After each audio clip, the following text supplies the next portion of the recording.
Hey guys, what's up? It's Allison, and today I am coming at you with my April, May, and June wrap up. Since I'm not reading nowhere near as fast as I did last month, I have accumulated 8 books in the last 3 months. Well, actually, like 10 books.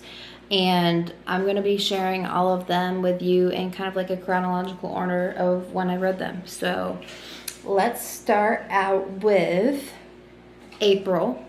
So the first book I read in April was Heir of Fire by Sarah J. Maas. And this is really where the story picks up in the Throne of Glass world. I really enjoyed it, but I was also in kind of a slump, and this one took a long time to read for me. So I think if I read it at a quicker pace and more kind of closer together, I would have enjoyed it a lot more. Yeah, I really liked this. We get introduced to some new characters. The whole plot line basically changes. So yeah, I gave this one a 5 stars still, but this is where the series really picks up. And then I got an arc for The Dare by Natasha Preston. I don't really know how to look at the cover,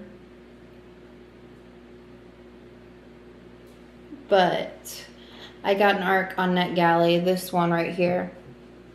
And it's a thriller, mystery type of deal. I've read a handful of her other books, so I definitely knew what I was getting into. It's just like a quick little read, and I gave that one a 3.5 stars just because it wasn't anything special to me. It was kind of like an immature vibe, but still like a quick and easy mystery thriller read. And then I read The Assassin's Blade, which I really loved. This is like kind of, I think you can read it before the series starts or when I read it in the series. But this is like a collection of short stories about Celaena and her little journeys before everything that happened in Throne of Glass. And I really enjoyed this one. I gave it a 5 stars as well. Also because like you kind of know how the ending's going to turn out. And it was really a sad ending. So really liked this one. And then in May, we started with another 5 star, and that was Long Way Down by Kristen Becker Ritchie. This is Reich and Daisy's last final ending kind of book. And I gave this one a 5 stars. This is one of my favorites of the year so far. And I didn't really, Daisy and Reich weren't my favorite couple before this book. They were actually like my least favorite couple, but they really like, I don't know, I started to really love them as a couple, and I feel like they really developed in this book. And there were some sad like topics in here, so I would definitely check trigger warnings, but I don't know, I just think those topics kind of made the whole book very deep, like on a deeper level. So I highly recommend this series. I still haven't read the last book in the series, but I'm gonna get there sometime. And this is a pretty chunky one too, but anyway, loved this one.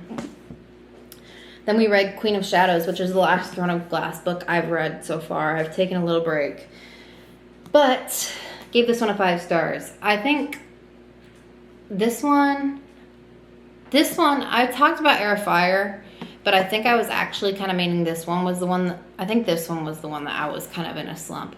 And this one's like long. So it took me a long while to read this one. Not Heir of Fire, this one. I think they both took me pretty long, but this one took me really long. I did like the plot lines of some of the characters. Aelin wasn't my favorite in this one. Just, I don't know why. But a lot of the side characters I feel like made this book, and I can't wait to get into the tandem read, but I'm just waiting for the right time to read it because I know it's going to take me like probably a month and a half to finish both of those books.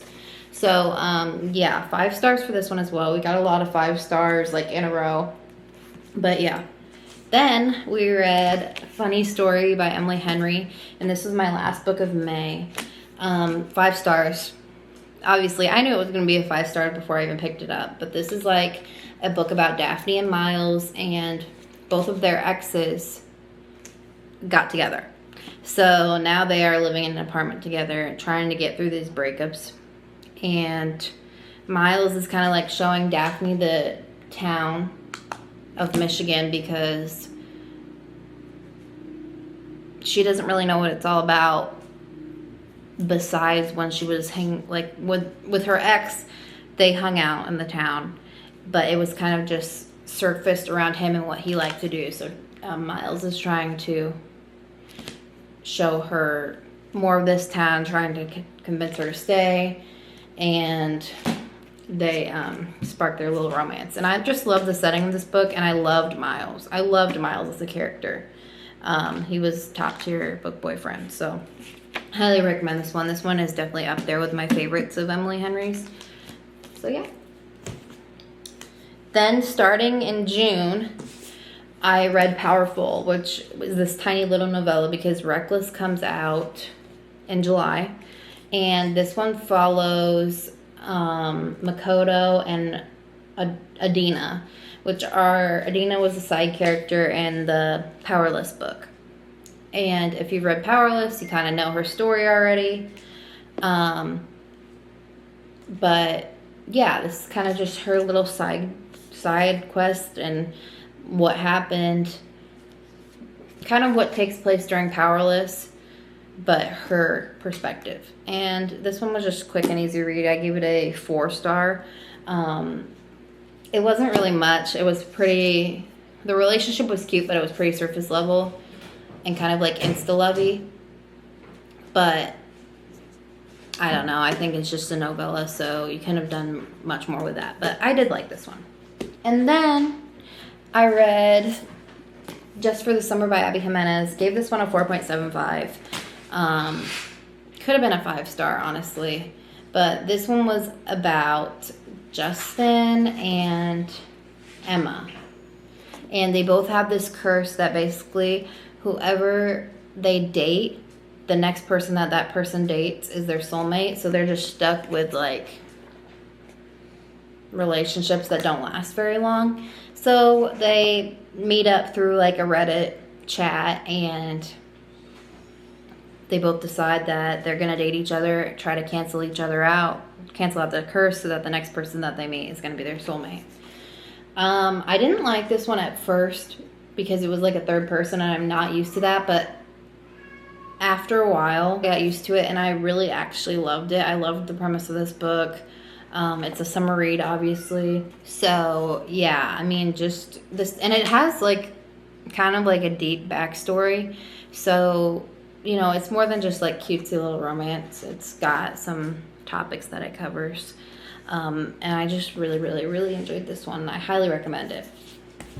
And then the last book I'm going to be talking about today, well, I guess second to last, is This Summer Will Be Different by Carly Fortune. I just finished this one. I gave it a 4-star. It was alright. I think I was just kind of like, after reading Abby Jimenez, that book, this one kind of fell flat for me. I mean, not flat. It was good, but this one's about Lucy and Felix. And Lucy meets up with Felix. You know, this was like a few years back. And she gets with him. They have a little hookup. And then she finds out that that's her best friend's brother. That's kind of the trope. They have feelings for each other. And now they're getting ready for her best friend's wedding, and they're kind of rekindling, and it's just like a before and now timeline of their relationship and things like that. So it kind of follows the same type of deal that Carly Fortune kind of usually does. But this one felt a little bit different, and I would say this is probably my second favorite from her out of her 3 that she has written so far. And then I'm proud to say that I got a copy of Dishonestly Yours, which I'm I'm 85% of the way through with it, and I'm gonna rate it probably a 4.5 to a 4.75 because I really did like it. Like, it's nothing too crazy, but I don't know, I just love the characters. I love the premise of the book. It's about Phoebe and Rocky, and they are both past con artists, but Phoebe and her best friend Haley are trying to get away from that life, and Rocky is Phoebe's best friend's brother. So that's their little deal. And I have not finished it yet, so I can't give you guys like a full-on 100% rating, but I think that's where it's going to fall for me. But yeah, so that is my little wrap up. I hope you guys enjoyed, and if you guys have any recommendations of what you think I should read, please let me know in the comments below, and I will come at you with another video very soon. Bye.